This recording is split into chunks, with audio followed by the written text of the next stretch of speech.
vous remercie de me recevoir. Je ne suis pas mathématicien de formation, mais la rencontre de René Thom, vous allez vous rendre compte, a provoqué chez moi une passion renaissante pour les mathématiques il y a une vingtaine d'années, lorsque j'ai eu la chance de le rencontrer. Et lorsque Jean-Marc Deshouliers, que vous entendrez, je crois, dans le mois prochain ou dans 2 mois, qui est mon président donc à l'association des amis de l'IHES, m'a demandé d'intervenir, je l'ai fait avec un peu de crainte, parce que je ne savais pas si j'aurais un auditoire difficile. J'ai bâti une petite intervention, essentiellement basée sur de la visualisation et la recherche d'une performance intuitive. Donc, évidemment, il ne faut pas attendre des présentations quelque chose de très rigoureux d'un point de vue mathématique, mais quelque chose qui est destiné à vous donner une première approche de ce qu'a été surtout la théorie des catastrophes, puisqu'elle est tombée un peu en désuétude ces dernières années, ayant eu des heures de gloire au début des années 70, ce qui a donné lieu d'ailleurs à des critiques très très vives et des combats difficiles pour les tenants et les opposants de ce qu'on appelle aujourd'hui la théorie des catastrophes. Alors dans le titre « Normes d'une science de l'acceptable », vous avez, je crois, exactement ce dont il s'agit, même si c'est de manière un peu cachée. Normes parce qu'il s'agit de classer un certain nombre de choses. Science parce que malgré tout, il y a un vocabulaire, un langage de type mathématique. Et acceptable parce que quelque part, il s'agit d'approcher ou de tenter d'approcher quelque chose qui est un peu flou. Et vous verrez que approcher la réalité avec des outils tels que le propose la théorie des catastrophes bien nous conduit quand même à avoir des outils un peu ou des recherches un peu approximatives. Alors quelques photos de René Thom qui est décédé en 2002, donc c'est juste quelques slides pour vous présenter celui qui est un peu le père fondateur de cette théorie. Vous voyez, il a une coupe de cheveux que l'on remarque très vite. Donc, vous avez ici la maquette de ces œuvres complètes qui sont éditées à l'IHES. Et je vous ai marqué en bas, je pense que je ne masque pas le site de l'IHES que je vous invite à visiter pour voir un peu ce qui s'y passe, mais je vous reparlerai un petit peu de l'IHES à la fin. René Thom, donc mathématicien sociologiquement, comme il aimait à le dire, né en 1923 à Montbéliard et décédé en 2002 à Bure-sur-Yvette dans l'Essonne. Montbéliardais, vous voyez un peu à quoi il ressemblait, et pour vous donner un peu le son de sa voix, si vous écoutez Jacques Santini, l'entraîneur de l'AS Saint-Étienne et ancien responsable de l'équipe de France de foot, vous avez un peu le son de la voix franc-comtoise qui était aussi la sienne. Alors, il est essentiellement connu pour un certain nombre de choses au point de vue mathématique. René Thom, le cobordisme. Alors, je ne vous dirai pas là ce soir ce que c'est que le cobordisme, mais c'est ce qui lui a valu une récompense qui est la récompense suprême des mathématiciens, c'est-à-dire la médaille Fields Medal, qui est l'équivalent, comme on se plaît à le dire, du prix Nobel en mathématiques. Et deuxième chose qui l'a rendu célèbre, c'est justement la structuration et ce qu'on appelle, et qui nous réunit ce soir, la théorie des catastrophes. À côté de cela, parce qu'il a abandonné un peu son métier de mathématicien aux alentours des années 60, il s'est intéressé à la philosophie, d'ailleurs, du temps où il était encore à l'IHES. Quand on rentrait, on voyait les photos de tous les professeurs permanents, visiteurs, etc. Et sous sa photo, il y avait marqué « apprenti philosophe ». Vous voyez, donc il était très modeste vis-à-vis de cette discipline, essentiellement attiré par l'aristotélisme, mais quand même, comme tout mathématicien, un peu platonicien. Voilà, et humaniste et critique, car il a animé un certain nombre de combats pour soutenir le déterminisme face à l'indéterminisme et un certain nombre de théories qui soutenaient la prééminence du chaos. Alors, les mathématiciens, là je vais vous faire quelques diapositive pour essayer de vous dire comment les mathématiciens produisent des outils pour essayer de classer les objets qu'ils étudient de manière rigoureuse dans des classes unifiées, on va dire. Alors, c'est pour ça que j'ai écrit les langages pour un univers en caoutchouc. Comment, quand un objet est pas gentil, c'est-à-dire quand il est mobile, quand il se range pas aux injonctions qu'on peut lui imposer, d'être bien droit sur des axes, etc. Comment peut-on discerner des vraies différences de forme? Et comment peut-on faire pour essayer de mesurer des formes variables? Comment peut-on faire pour les classer, pour les combiner et pour les hiérarchiser? Alors, les mathématiciens, petit à petit, ont construit des disciplines, des outils, des langages qui leur permettaient de passer des fonctions continues que tout le monde a étudiées au lycée vers des langages plus souples et de manière à étudier les continuités de manière un petit peu plus élastique, un petit peu plus souple. Alors, c'est l'objet de la topologie en mathématiques, de se donner donc ces outils-là. Alors, un petit schéma, je pense que vous voyez un ballon de football ici, sagement rangé dans un repère avec ses axes X, Y, Z habituels. Jusqu'au lycée, on a un peu appris la cinématique de ces objets. On les traduit dans des formules qui se réfèrent à ces axes. Et dans la dynamique, vous voyez ici, là, je pense que vous voyez le ballon se déformer. Le problème est donc d'essayer de trouver un langage pour décrire comment décrire l'unité de cet objet malgré l'ensemble de ces déformations, qui admet quand même une limite. Et vous voyez que dans le carré de droite, la limite, c'est la discontinuité, c'est-à-dire le moment de rupture où l'unité du système, l'unité de l'objet, passe une certaine frontière et explose. Explose, se détruit ou change de forme. Et c'est là qu'on peut poser, l'idée centrale de la théorie des catastrophes, qui est une manière de décrire les discontinuités de forme à l'aide de modèles continus.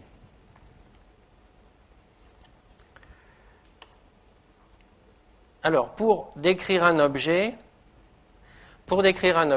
il faut le mesurer, il faut l'enserrer dans un espace que l'on maîtrise.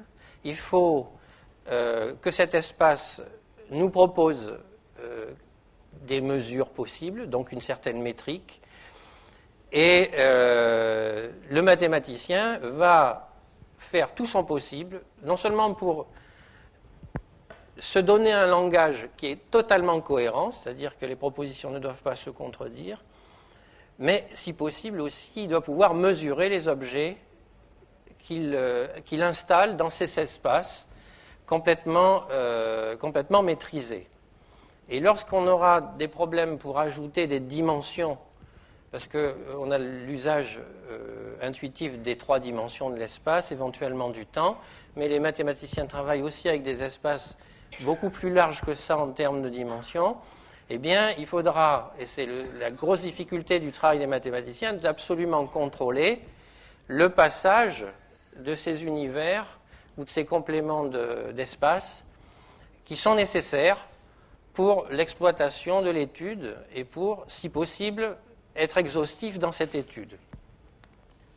Alors, les mathématiciens se sont donné des outils, on a vu la topologie, je vous en ai parlé rapidement, qui est une manière de penser la continuité de manière un peu caoutchouteuse, et ils ont réussi, là j'accélère un petit peu parce que je vois le temps qui passe, ils ont réussi à se donner des modèles, on va parler de ça en termes de modèles, qui sont un peu bizarres, quelquefois jolis, sur lesquels l'objectif c'est de projeter, c'est d'appliquer un objet non connu sur un objet par équivalence, par continuité, sur un objet déjà maîtrisé ou qui possède un certain nombre de langages qui sont parfaitement maîtrisés, éventuellement la possibilité aussi de mesurer des choses.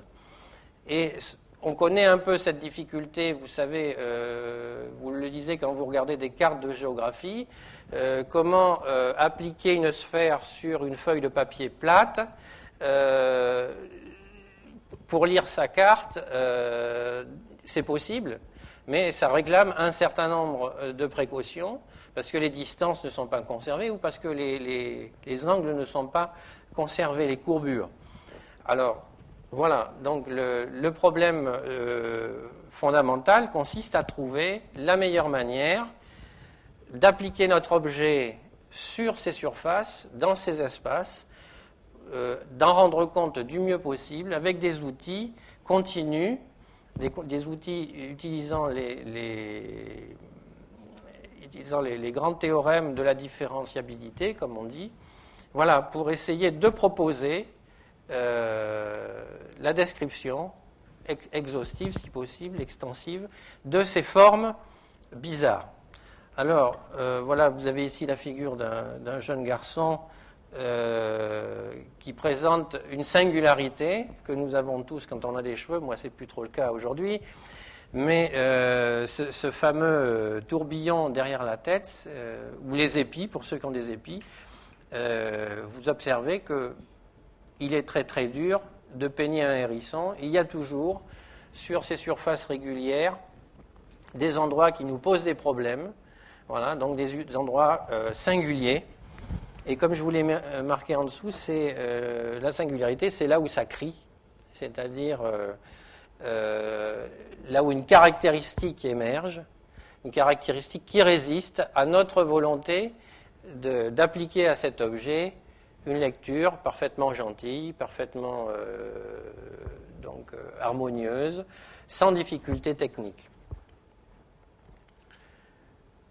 Alors, sachez simplement que les mathématiciens, avec la topologie, avec aussi des concepts comme ceux de variété, se sont donné de quoi travailler ces notions et s'approcher des figures complexes qui présentent, lorsqu'on les réduit donc à des espaces beaucoup plus standards, ils présentent ces difficultés locales qu'on appelle donc des singularités.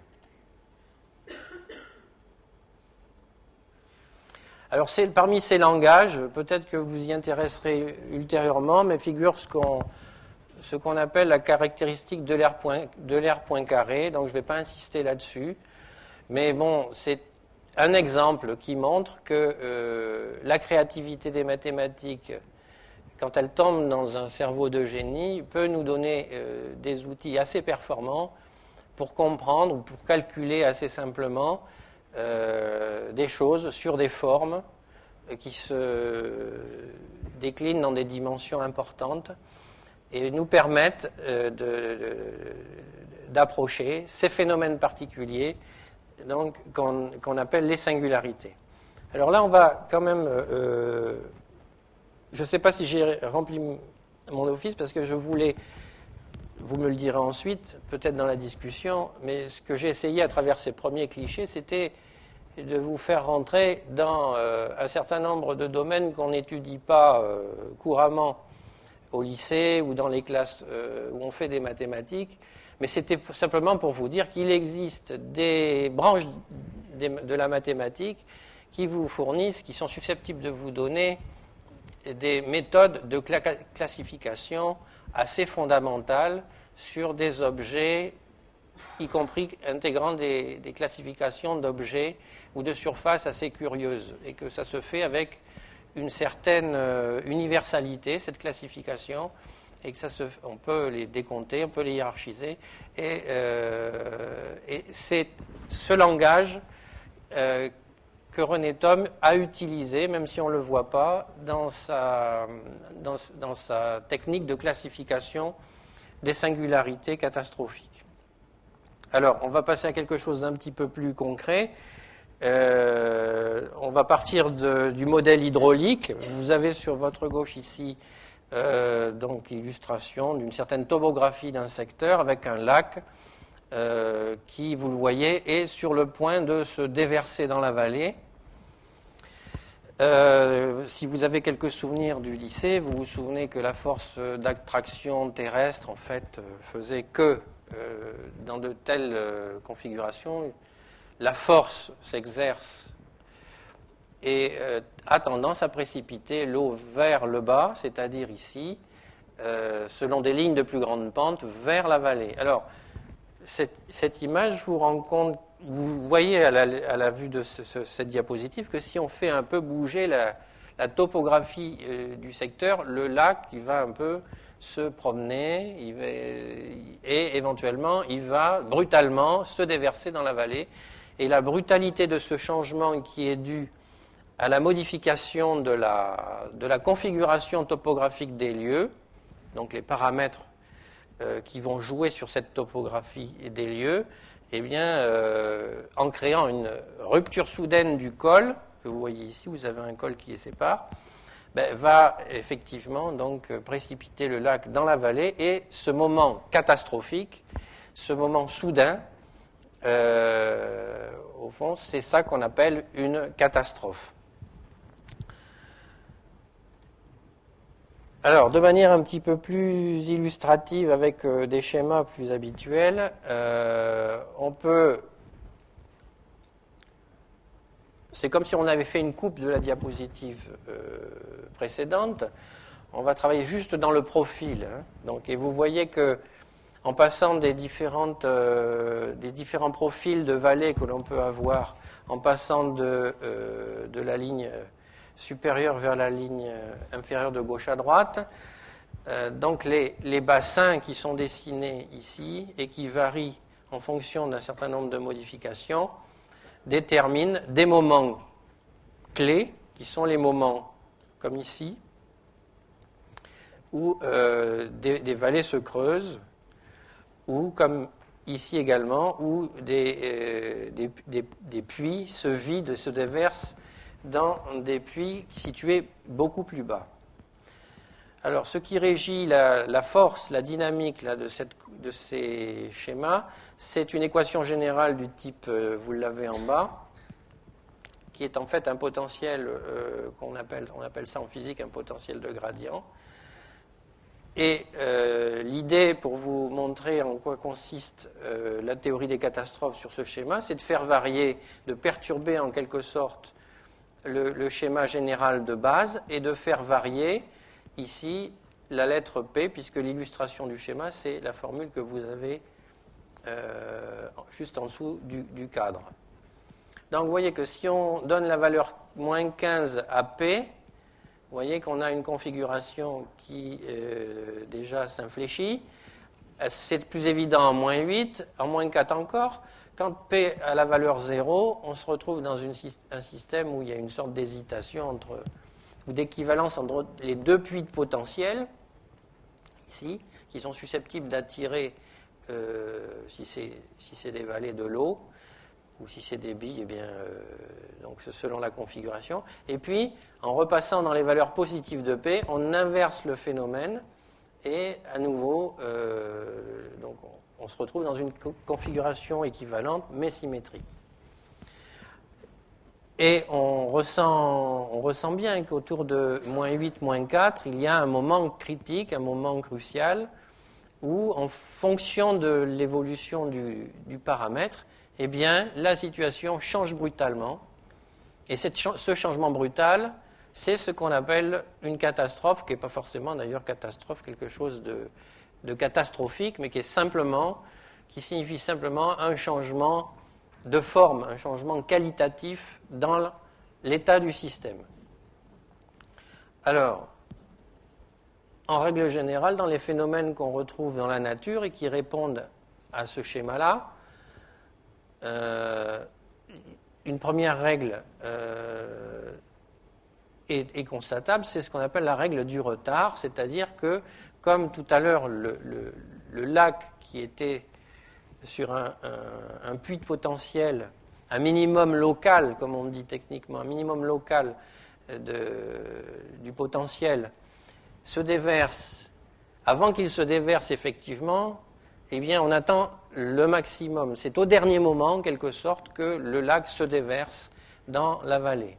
Cette règle, qui est une règle très importante, s'appelle la règle du retard. Il en existe une autre, qui s'appelle la règle de Maxwell, qui dit simplement que chaque fois qu'on est en compétition, que chaque fois que deux attracteurs sont en compétition l'un avec l'autre, eh bien c'est toujours celui qui a la situation la plus forte qui l'emporte, sans attendre la règle du retard. Alors d'un point de vue un peu plus géométrique, ça nous donne la chose suivante, c'est-à-dire que selon la topographie, ici je ne sais pas si vous voyez, en faisant varier les paramètres sur les côtés, on a, si on suit cette ligne-là, avec un paramètre situé très bas par rapport à l'origine, et qu'on accentue le paramètre ici, U par exemple, on a un passage qui se fait lentement et de manière continue. Mais si, par rapport au paramètre T, on lui donne un peu plus d'importance, c'est-à-dire qu'on pousse le paramètre T ici dans le sens de la flèche, et qu'on conserve le même comportement par rapport au paramètre U, alors existe un point ici, un point très important, qui délimite les deux parties fondamentales de la surface, la partie lisse et la partie où va s'exprimer une discontinuité du secteur. C'est-à-dire que si j'ai une bille ici, elle va rouler gentiment le long de la ligne si je ne force pas le paramètre P, mais si ma bille est ici avec un paramètre P forcé, alors la bille va chuter, et la bille qui représente l'état du système, tout simplement, donc va subir un à-coup, qui peut très bien aussi retourner dans l'autre sens, ici, c'est-à-dire que le phénomène est éventuellement réversible. Alors je vous ai mis ici cette diapo parce que c'est un mathématicien britannique qui s'appelait Christopher Zeeman qui a en quelque sorte démocratisé la théorie des catastrophes vis-à-vis des biologistes et vis-à-vis des psychologues ou des éthologues. Il a essayé de modéliser avec ce schéma-là le mouvement de la fibre du myocarde, en sachant que la fibre du myocarde est soumise, donc il a sélectionné les paramètres, à deux paramètres, la différence de potentiel à travers la membrane, qui est représentée ici sur le schéma par le paramètre U, et puis un deuxième paramètre qui est la tension de la fibre, la tension du myocarde, qui est évidemment la résultante de la pression intracardiaque.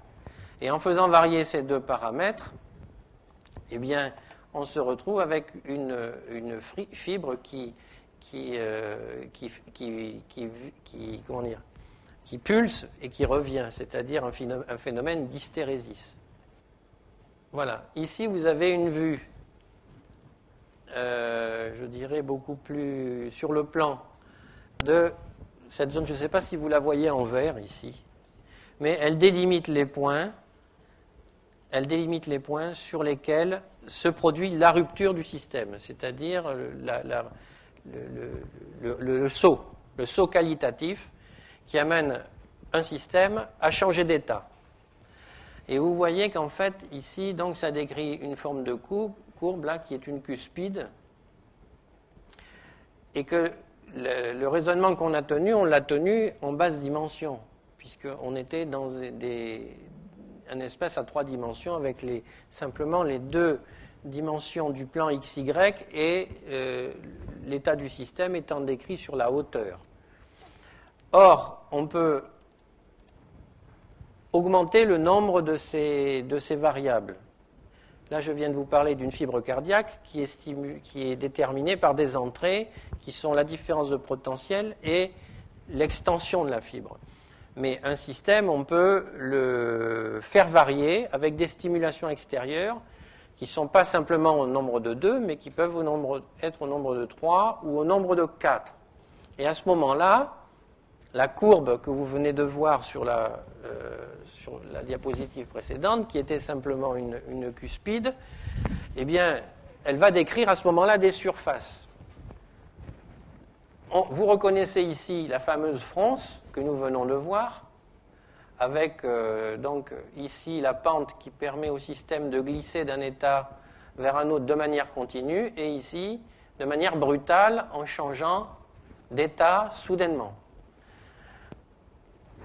En travaillant le même genre de considération, mais sur des dimensions supplémentaires, les points singuliers, les ressauts de la fonction, vont dessiner à ce moment-là des surfaces beaucoup plus compliquées, qui sont un peu difficiles à voir, parce qu'à ce moment-là, il faut faire des coupes dans l'espace à 3 ou à 4 dimensions, ce qui est un peu compliqué pour visualiser. Et simplement, René Thom, en travaillant sur ces sujets, et en généralisant cette approche, a pu déterminer, alors c'est un travail mathématique assez long et assez difficile, dont je suis totalement incapable évidemment, mais a réussi à codifier et à classifier des équivalences de changement. Et ces équivalences de changement dans les formes, de morphologie donc, se classent en 7 familles, 1, 2, 3, 4, 5, 6, 7, et je vous ai mis ici les noms de ces familles de référence, qui sont donc des catastrophes, des familles de catastrophes, en fait, qui à chaque fois sont génériques et qui sont déterminées par un certain nombre de choses assez simples, c'est-à-dire 1, 2, 3 ou 4 variables extérieures, donc variables de contrôle, donc variables que l'on fait rentrer dans le système pour le perturber, et 1 ou 2 variables de sortie qui sont en fait les comportements du système. Alors le succès de la théorie, c'est ça, c'est le fait que dans des espaces de 3 ou 4 dimensions, quel que soit le système, quel que soit l'objet, en fait on arrive à un nombre réduit de figures de référence qui sont des surfaces de catastrophes. Vous avez ici alors les 7 catastrophes élémentaires donc, dont je viens de parler, qui ont des noms assez évocateurs à gauche, le pli, la fronce, la queue d'aronde, le papillon, et 3 autres qui sont un peu plus techniques. Mais à droite, vous voyez la formule du potentiel, c'est-à-dire de la force qui s'exerce. Souvenez-vous, la force d'attraction qui s'exerce sur mon lac, sur ma goutte d'eau tout à l'heure sur le schéma, et qui a une certaine formule. D'accord ? Cette formule est faite de 2 choses, un germe et une perturbation. Donc on pourrait amorcer une première définition de la théorie des catastrophes. Donc la théorie des catastrophes, c'est l'étude des points critiques, des familles de potentiels dépendant de paramètres. Alors, P, paramètre de contrôle, c'est-à-dire ce que j'envoie dans le système pour le stimuler, pour l'exciter. Et il en résulte 5 ou 7 points critiques dégénérés, catastrophes élémentaires, 5 si je suis dans 3 dimensions, et 7 si je suis dans 4 dimensions. Et ces catastrophes sont stables et sont génériques. Alors tout à l'heure, je vous ai montré un peu la fameuse surface qu'on appelle la fronce, qui détermine par projection la fameuse cuspide, en V comme ça. Je vous l'ai fait en vous parlant d'une modélisation de la fibre cardiaque.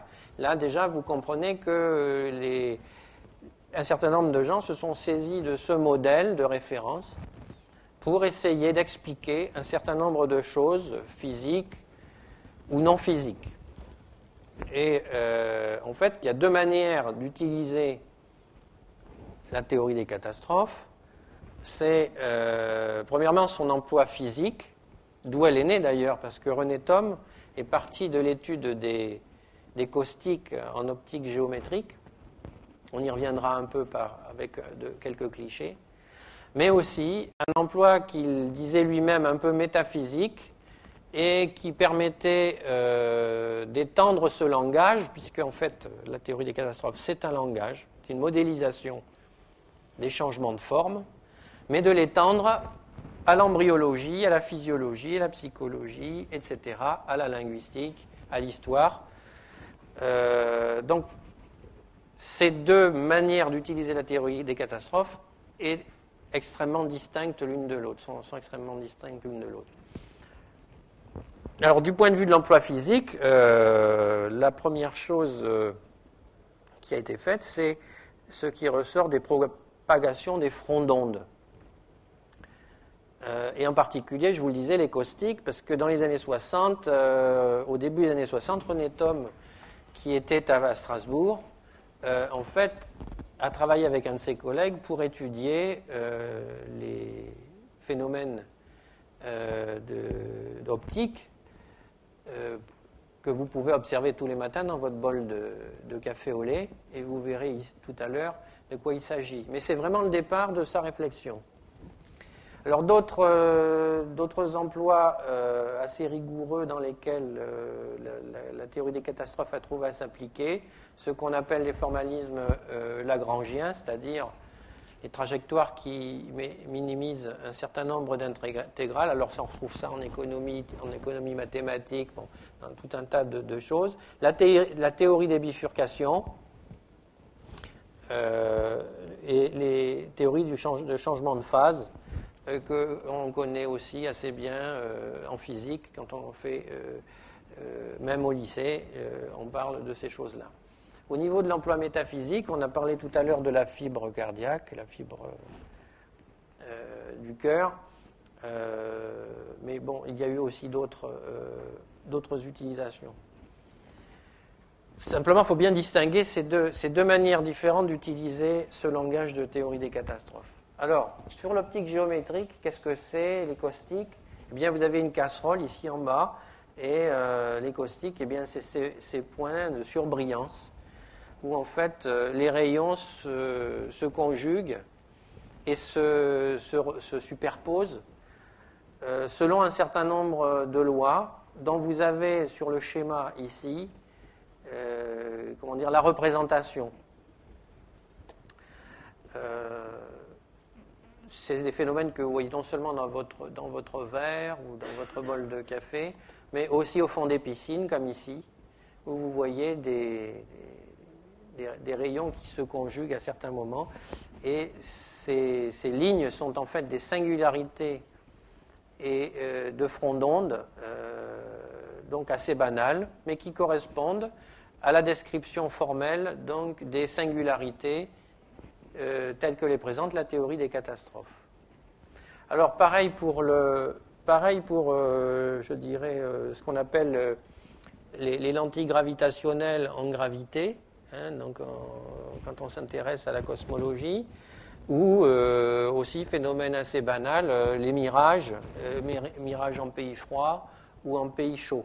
Alors, la petite animation, là, je pense que vous voyez, c'est un peu une simulation qui vous montre la forme et ce que c'est qu'une enveloppe de courbe ici par rapport aux rayons et à la loi optique de la réfraction sur un objet qui a une certaine forme.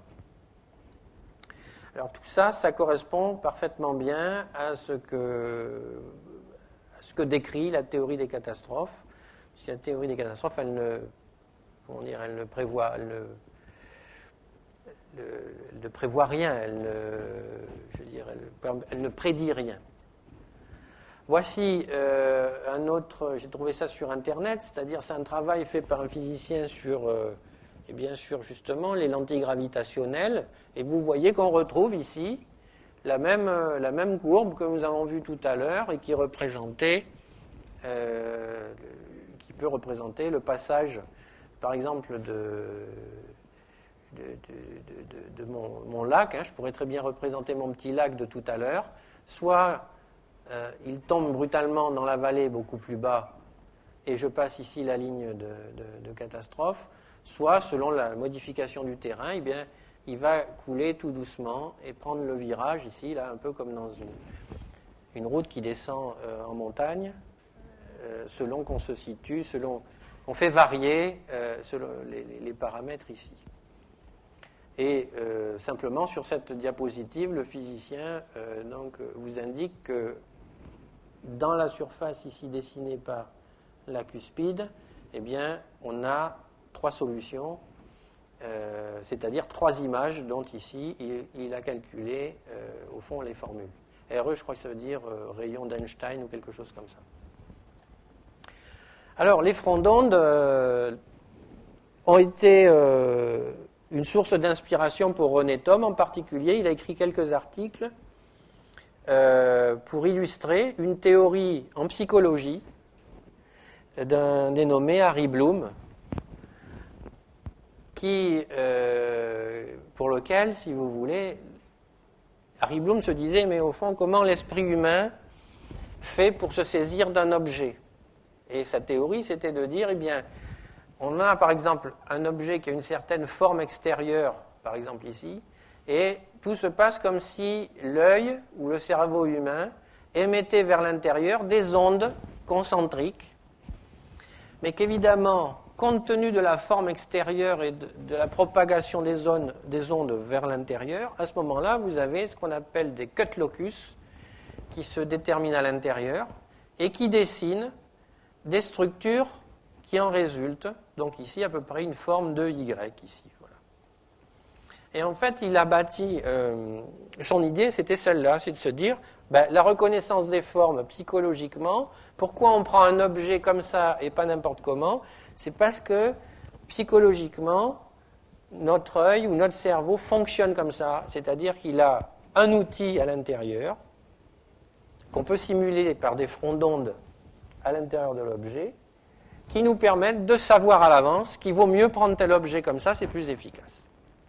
Voilà un exemple, si vous voulez, de ce à quoi peut servir la théorie des catastrophes. Et je vous dis, René Thom a écrit 2-3 choses là-dessus. Ça vous donne un peu une idée du caractère illustratif que cette théorie peut avoir. Et aussi, pourquoi, pour d'autres, ça a généré quand même une certaine forme de colère, parce que, évidemment, on sort du cadre mathématique pur avec ce genre d'utilisation. Alors, autre utilisation, là encore, on retourne chez Christopher Zeeman, mais qui a essayé de modéliser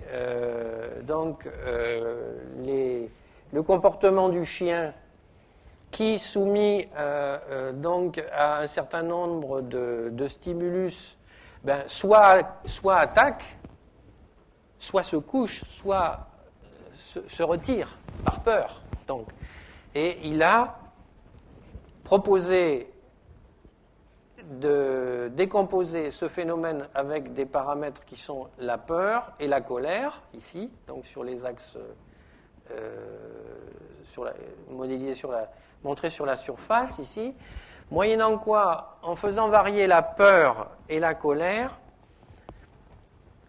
eh bien, on peut montrer, on peut simuler en quelque sorte le comportement du chien, dont vous voyez ici, je dirais, les schémas qui en résultent.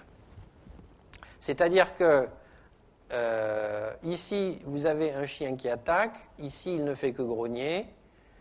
Selon l'importance que l'on accorde, ou selon le degré d'intensité de tel ou tel paramètre, c'est-à-dire la colère ou la peur, eh bien, le comportement est un comportement de recul, ou un comportement de retraite, ou un comportement d'attaque. Et en faisant varier ces paramètres, on peut établir une correspondance assez étroite entre l'apparence, en fait, du chien, menaçant ou tranquille ou peureux, et puis l'intensité de ces paramètres.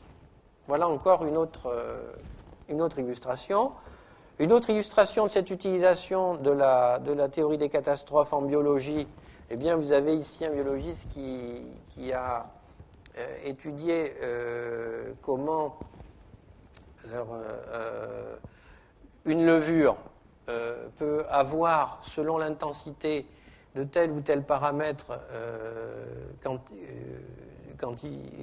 paramètre dont la variation est quantifiée, soit votre levure, elle a une forme filamenteuse, et à ce moment-là, la trajectoire du système suit cette flèche-là, soit la levure prend une forme de sphère parce que la quantité d'oxygène varie, soit parce que ici, ça prend plus ou moins de temps. Donc c'est un chronométrage au fond, cet axe-là. Et en fait, vous voyez à nouveau apparaître la fameuse fronce qui détermine un certain nombre de points et une certaine qualité d'évolution du système, soit de manière continue, parce qu'on se situe dans cette partie-là du gradient d'oxygène, soit à ce moment-là, le passage d'une forme à l'autre se fait brutalement, parce qu'on se trouve plutôt dans cette partie basse du même gradient, à condition d'avoir attendu assez longtemps, puisqu'ici vous avez l'échelle des temps, et voilà, mais je pense que vous voyez à peu près de quoi il s'agit.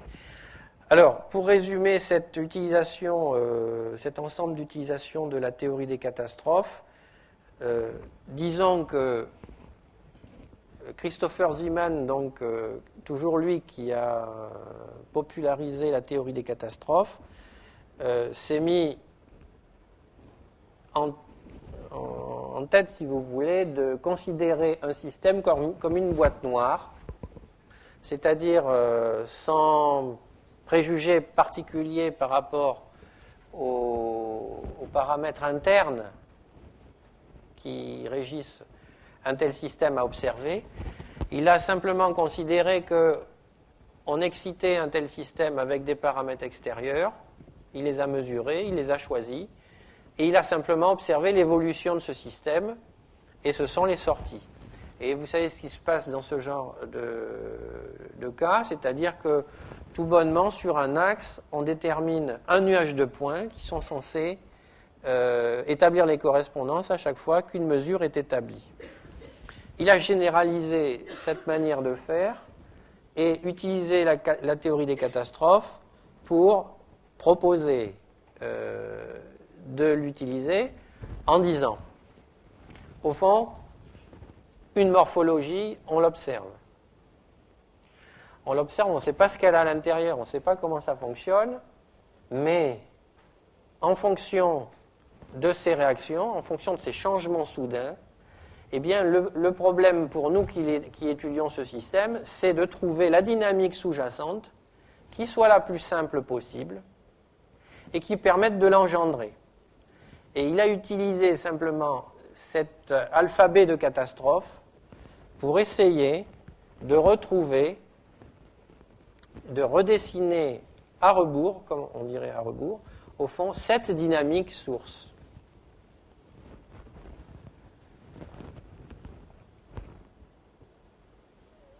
Et je crois qu'on peut dire que c'est la raison pour laquelle, en fait, la théorie des catastrophes, utilisée de cette manière-là, en fait, justifie qu'on appelle ça une théorie de l'analogie.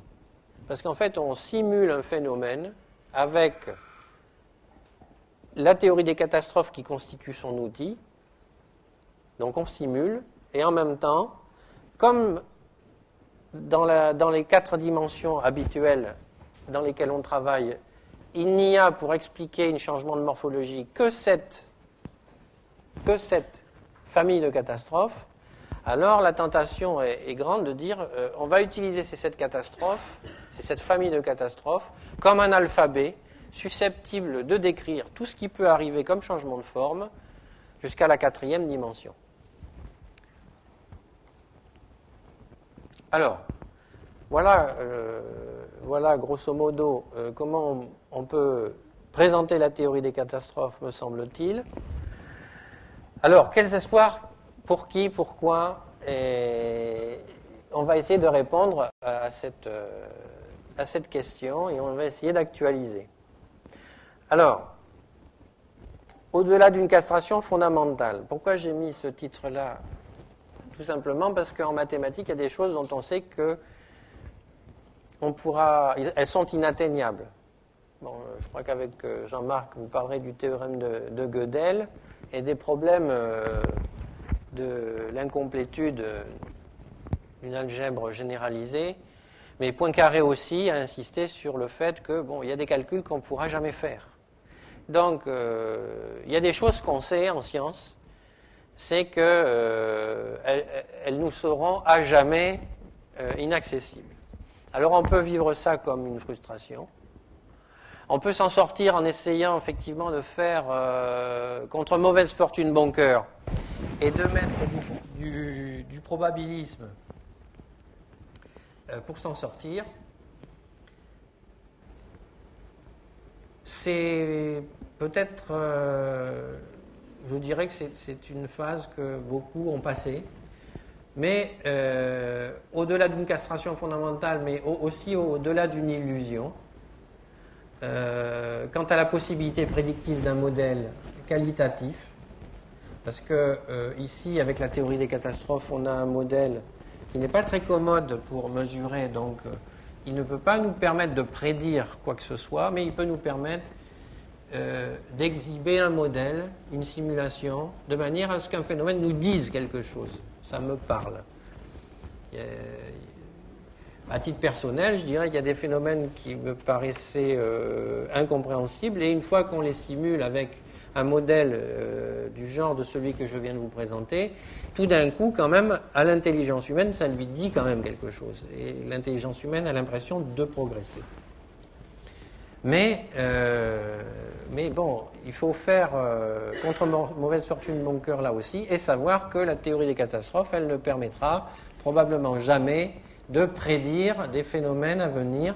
Tout au plus pourra-t-elle nous dire ce à quoi on peut s'attendre, compte tenu du fait que, quels que soient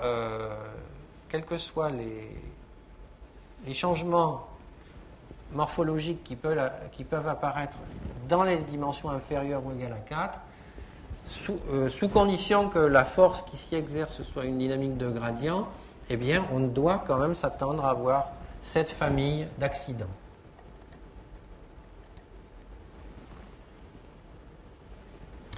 Alors, il faut utiliser, on en parlait tout à l'heure avant que la conférence commence avec M. Caillé, en fait, bon, entre un positivisme très très rigoureux d'un côté, mais qui ne pourra jamais déboucher sur un savoir total, bon, et d'un autre côté, une situation où on pourrait considérer qu'on ne saura jamais rien non plus, la théorie des catastrophes, en fait, elle nous propose un modèle qui nous permet de cheminer un peu entre les deux et de ne pas trop perdre le moral quand même quand il s'agit de se dire, eh ben, il faut qu'on essaye de comprendre quand même quelque chose de la réalité. Alors, la théorie des catastrophes, moi j'espère, puisqu'on est dans les espoirs, qu'il en sera pour vous comme pour moi, mais ça a été un nouveau vecteur de passion pour les mathématiques. Parce que ça a permis de comprendre qu'en fait, il existait dans la boîte à outils du mathématicien des manières de comprendre la réalité qui, peut-être plus proches de la géométrie, mais me permettaient, à titre personnel, de visualiser un phénomène. Et c'est vrai que pour un certain nombre ici, on a été formé à l'algèbre, où on a appris les mathématiques essentiellement à base d'algèbre. Donc, je pense qu'un des espoirs de la théorie des catastrophes, pour moi, c'est que ceux qui s'approchent de cet outil reprennent un intérêt renouvelé, vis-à-vis de la mathématique en général.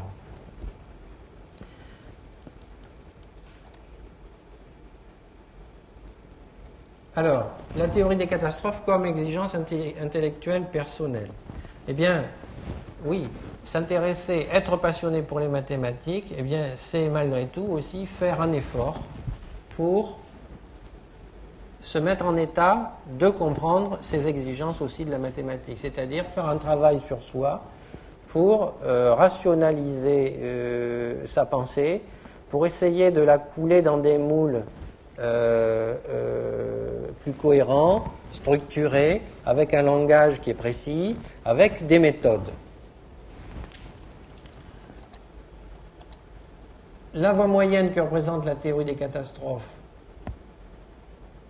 comme vecteur d'impulsion de recherche nouvelle, ben, on a déjà les précédents historiques, c'est-à-dire que quand on regarde ce à quoi a donné naissance la théorie des catastrophes, malgré les disputes auxquelles elle a donné, et peut-être grâce aux disputes auxquelles elle a donné naissance, eh bien, vous avez eu à ce moment-là tout un travail qui s'est fait autour de la théorie des singularités, des applications différenciables,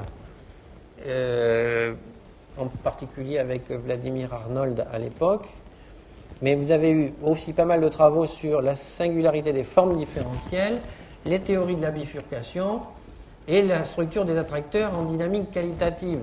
Et si vous lisez les travaux, par exemple, de David Ruel, qui a beaucoup travaillé sur le chaos, qui est en fait un des pères, ou le père, je dirais, de ce qu'on appelle les systèmes sensitifs aux conditions initiales, eh bien, en fait, sa réflexion à lui est née dans ce creuset, où apparaissent des noms comme Stefan Smail, d'autres mathématiciens qui travaillaient aussi sur ces sujets-là, et René Taube, qui a été au fond un des personnages qui lui ont apporté tout ce bagage, tout ce type de réflexion très utile à l'émergence de cette pensée qu'on appelle aujourd'hui la pensée du chaos. La théorie des catastrophes aussi comme structuration rationnelle du flair méthodologique. Alors qu'est-ce que je veux dire par là ? Ben, je veux dire par là que quand on découvre un phénomène, a priori il y a quantité de paramètres qui jouent sur un système ou sur un objet. Et que quelquefois on est bien ennuyé pour faire un choix.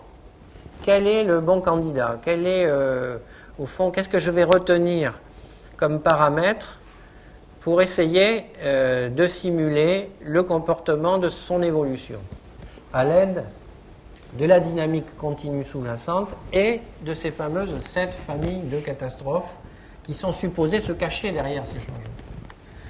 Eh bien, moi je crois, enfin en tout cas c'est mon expérience, que le fait d'approcher la théorie des catastrophes sous cette présentation, eh bien c'est une aide très très précieuse pour faire son marché parmi les paramètres qui doivent jouer sur un système et contrôler les changements de forme de ce système.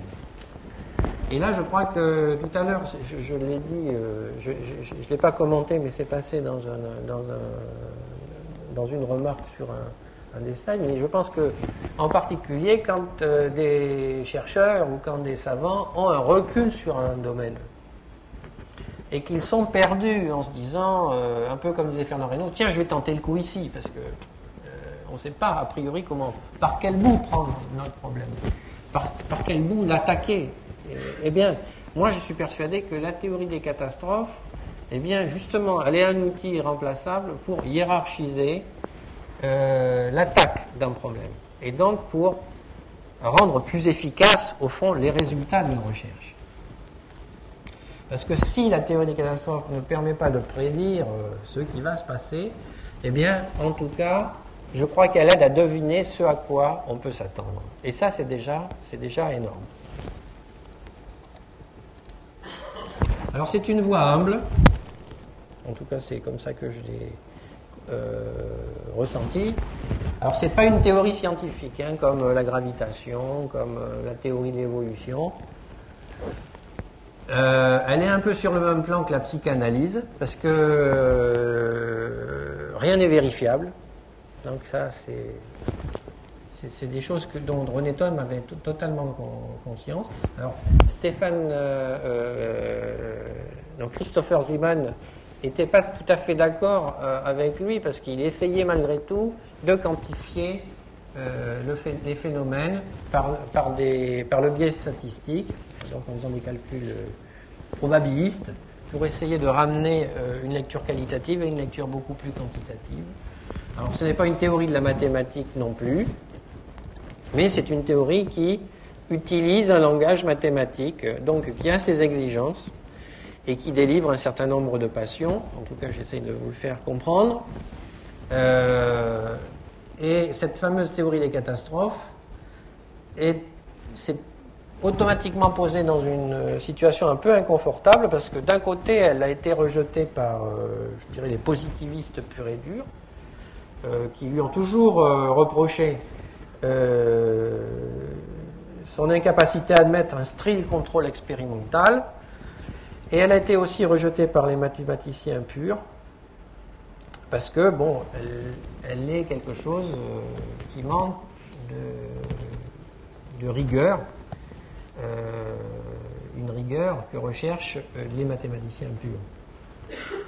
Et surtout parce qu'elle est quelque chose qui permet de comprendre la réalité, et que beaucoup de mathématiciens sont plutôt dans la recherche, ils sont plutôt dans une mathématique qui a ses propres lois internes, intrinsèques. Et les objets mathématiques jouent ensemble. Je pense que vous le verrez dans les problèmes d'algèbre, dans les problèmes de logique. Et la théorie des catastrophes sort un peu de ce schéma-là. Elle se mouille dans le réel. Et donc, ça ne plaît pas à ceux qui sont un peu plus puristes. Alors, la théorie des catastrophes est aussi valable sous réserve. C'est-à-dire que, comme on l'a dit tout à l'heure, elle donne des choses intéressantes, mais sous certaines conditions. Et en particulier que le système qu'on étudie soit sous le régime d'une dynamique de gradient, ce qui est quand même quelque chose de très particulier, parce que toutes les dynamiques ne sont pas de ce type.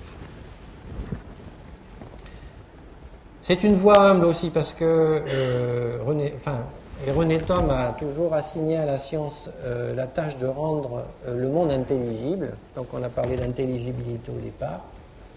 Donc son objectif, je veux dire son projet, c'était d'être une science. La science doit être un outil pour comprendre les choses de la réalité, comment ça marche, comment ça change. Et le respect qu'il a eu vis-à-vis de ce principe n'a jamais été démenti. Donc je dirais que c'était quelqu'un qui était très proche du souci que les gens peuvent avoir de la compréhension, de l'intelligibilité des choses du monde. Alors pour rendre compte de quelque chose que l'on voit dans l'univers qui nous entoure, eh bien les mathématiciens ont deux outils. Ce qui permet de passer du local au global, c'est ce qu'on appelle le prolongement analytique, et à l'inverse, ce qui permet de passer du global au local, c'est-à-dire la singularité. C'est la singularité dans une forme, c'est ce qui lui donne une qualification, un peu comme un trait particulier du visage de quelqu'un qui vous permettra de ne pas le confondre, sous réserve des jumeaux parfaits. Mais voilà, la singularité, c'est ce petit détail qui fait que, en fait, vous reconnaissez à sa simple lecture, vous savez, vous pouvez reconstituer la forme et vous pouvez reconstituer la personne dans sa totalité. Ça, c'est la vertu potentielle de la singularité.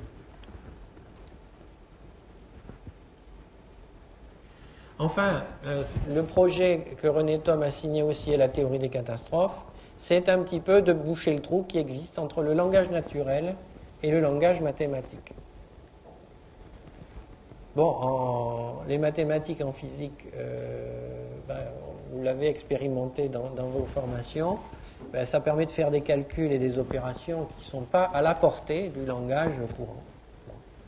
Et à l'inverse, René Thom, il cherchait un peu à utiliser cette théorie des catastrophes et il a publié beaucoup d'études il a sorti pas mal de papiers là-dessus.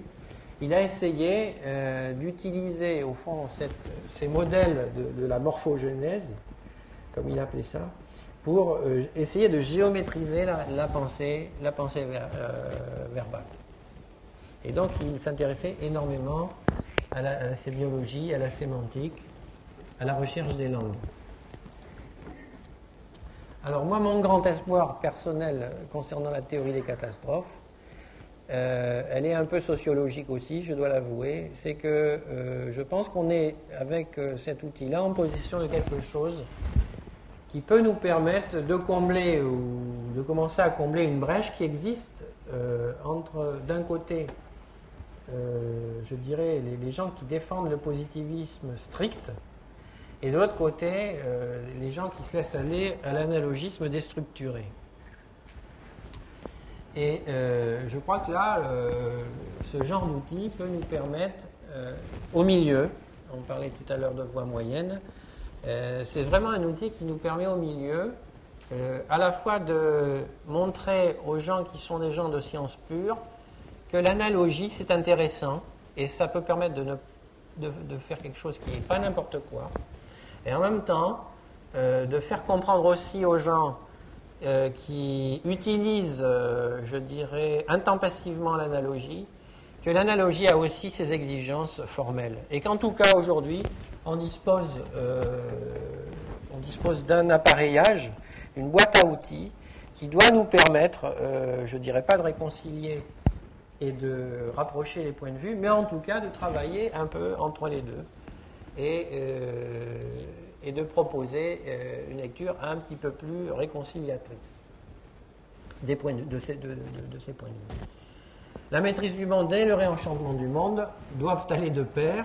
Bon, ça, moi je trouve que c'est un témoignage, hein, c'est pas une démonstration. Mais franchement, moi, l'approche de cette manière de comprendre la réalité a pour moi été un vecteur de réenchantement des mathématiques, parce que j'aimais pas du tout ça, et une forme de réenchantement du monde aussi, parce que ça permet d'admirer un certain nombre de choses. Et puis, donc, un goût, moi je me suis retrouvé à faire 8 heures de mathématiques ou 10 heures par semaine, le soir à la bougie, parce que je me suis dit, franchement, ça vaut le coup. Et ce qui m'a fait accepter la proposition de ce soir, donc ça vaut le coup de faire passer ce message. Et j'espère que j'y suis arrivé. Alors je vais vous dire 2-3 mots sur l'IHES, parce qu'en fait, si René Thom a pu bâtir tout ce que j'ai essayé de vous présenter un peu maladroitement ce soir, c'est que je crois qu'il l'a pu parce qu'il a bénéficié d'un certain type d'environnement. L'environnement, c'est l'Institut des hautes études scientifiques à Bure. Voilà. Et dans cet environnement, il a pu donner le maximum de ce qui était en puissance, en fait, au moment où il a arrêté de faire vraiment des mathématiques de haut niveau, au début des années 60. Donc après 1964 à peu près, il a, durant 20 ans ou 25 ans, il a pu produire il a pu, je dirais, mettre en place toute sa production intellectuelle qui a donné un certain nombre d'ouvrages comme Stabilité structurelle et morphogénèse, Modèle mathématique de la morphogénèse, bon, énormément de participants. Il y a une production intellectuelle qui est absolument énorme, que vous pouvez vous procurer d'ailleurs, parce qu'un CD-ROM a été édité à l'IHES pour vous permettre de lire ce qu'il a fait, qu'il a produit en termes de réflexion dans la psychologie, dans la biologie, dans l'embryologie. Ben, ces œuvres complètes sont disponibles, et c'est vraiment dans cet Institut des hautes études scientifiques, c'est cet institut qui lui a permis de déployer, au fond, toute sa pensée. Et toute sa pensée dont on peut aujourd'hui profiter. Et je crois qu'il faut le souligner. À l'heure actuelle, vous avez 2 grands centres mathématiques et physique théorique au monde. Vous avez Princeton aux États-Unis et puis Bure, l'IHES. Et ce que nous essayons de faire, c'est un petit peu de sensibiliser tout le monde en disant, voilà, la recherche mathématique en Europe, c'est essentiellement Bure-sur-Yvette. Au jour d'aujourd'hui, il y a quelque chose d'un peu scandaleux, c'est que c'est les Américains qui deviennent les bailleurs de fonds de cet établissement. Donc, il ne serait pas mauvais, il serait pas mal qu'on puisse avoir aussi notre participation et qu'on puisse financer cet institut de manière autonome. Historiquement, l'IHES est faite pour les mathématiciens, pour les physiciens théoriciens et pour ce qu'on appelle la méthodologie des sciences de l'homme. Donc, son fondateur avait assigné à l'Institut ces 3 directions. Et en fait, René Thom il a occupé la chaire de méthodologie et sciences de l'homme pendant à peu près 25 ans. Aujourd'hui, il n'y a personne. parce que vous comprendrez que pour lui succéder, c'est peut-être pas si évident que ça. Et puis ensuite, pour avoir l'ampleur de la connaissance que ça requiert, on peut pas, ça se trouve pas forcément sous le sabot d'un cheval. Cet institut avait été créé par Léon Mottchan après la Deuxième Guerre mondiale. C'était justement pour retenir la fuite des cerveaux, parce qu'évidemment, déjà avec la Deuxième Guerre mondiale, un certain nombre de savants, à commencer par Einstein, et Gödel, et puis un certain nombre d'autres, sont partis aux États-Unis, et Léon Mottchan s'est battu avec quelques-uns. C'était vraiment un travail très artisanal au départ, pour essayer de créer, de fixer sur le sol européen un lieu où les savants mathématiciens et physiciens puissent venir travailler et créer un pôle compétitif et un peu concurrentiel, mais c'est toujours très amical parce que la plupart du temps, les mathématiciens sont allés et à Princeton ou à Bure et ils sont allés et revenus. Et de toute façon, c'est quelque chose qui mérite d'être approfondi et visité. Le principe, le IHES, c'est que la liberté donnée au génie humain de s'exprimer sans contrainte est la meilleure garantie d'une avancée de la connaissance.